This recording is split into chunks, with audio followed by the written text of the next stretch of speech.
Hi betting experts, on Saturday January the 18th we've got a traditional ITV 7 on Saturday, the best of the action from Ascot where it's Clarence House day on goodish ground, just on the softer side of good, and Haydock where it's the polar opposite. It's absolutely desperate. They're heavy, soft in places. They've been frozen for about a month, but it has thawed out, but it's going to be as desperate as it gets up the straight there on Marsh day. We start off with our betting expert daily nap, sponsored by Priced Up Bet. This goes in the 2.15 at Ascot, a 2 mile 5 handicap chase, and I'm going to give one last chance to Bad, who has been written off by punters. Now Bad, everyone knows the negatives. He's a very weak finisher, but he's a brilliant jumper of a fence. He wants to go right-handed. He wants good ground, which he's finally got today. I thought he ran really well last time out at Southall when they tried to front run with him, possibly overdid it and got reeled in by an unexposed one of Warren Greatrex, the pair of them pulling clear. He finished very weakly again, having looked to have the race stone cold a mile out, but I'm hoping that Ben Jones will drop him out here, school him round and just try and nurse him to the front in the closing stages. He's quirky, there are risks attached, but he's 7-1 with Priced Up Bet. I think it's a very fair price. I think he's the best handicapped horse in the race. You're getting that price because he has got temperament issues.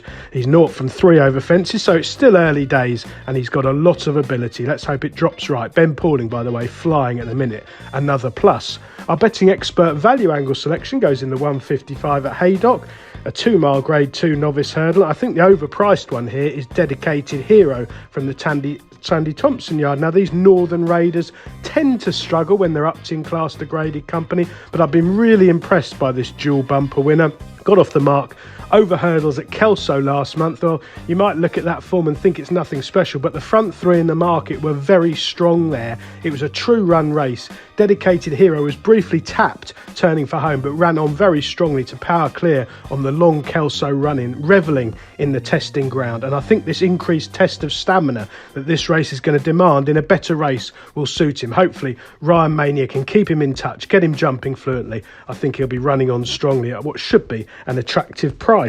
The remaining 5 races on ITV on Saturday, we'll do them in time order, starting at Ascot in the 140, a grade 2 mare's hurdle. This looks at the mercy of Carjess, who's come over to keep Energamine company for later on. She's a very smart mare, always been held in the highest regard, and I suspect she may well be an improved model on good ground. She's not short of speed and she's got plenty in hand on the ratings here. She's probably going to be too short to back in truth, but I thought she'd just about win. The 2.30 at Haydock now, the Peter Marsh, the day's feature at the track, a 3 mile 1 handicap chase. This will be last man standing here in the conditions, and I think that could be made for Trelawn from the Kim Bailey yard. Now this one's fairly lightly raced for a 9-year-old, 2 from 7 over fences. I like the fact that he won at Haydock in November. Now that came over 2 mile 5, but he did jump these fences very well. He revels in the mud. 3 mile 1 should be no issue at all. Tom Bellamy's booked. I think his jumping will be an asset. He just got tapped on goodish ground at Ascot last time out. This is much more suitable. Over to Ascot for a handicap hurdle at 2.50 over the intermediate trip, 2 mile 3. I think that might suit Aston Martini if she settles. Now she was disappointing in a hot race at Newbury last time, but there are excuses in the run there. She got messed about and impeded a bit and got tired. Maybe she bounced second run back, but I still recall her Bangor reappearance where she was quite well backed and it was a very encouraging effort to pair clear.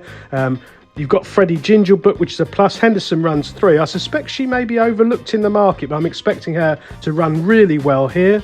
Back to Haydock in the mud for the 3.05, a handicap hurdle over 3 miles. This will take some getting as well. I think Punta del Este is the most interesting runner. My note of caution would be all of Dan's have had the flu jab. They may have a quiet month or two. That comment applies to a lot of the top yards. They tend to rough a lot of horses off for a few weeks at this time of year, let them recover from having the jab. But I suspect Punta del Este will be fine. Entered up for this Saturday handicap. I think he's run really well twice this season. He was an eye catcher at this track last time out under a negative ride. He won in deep ground last season in Scotland, so these conditions no bother. A much more positive ride. He must go well. And finally, the Clarence House chase at 3.25.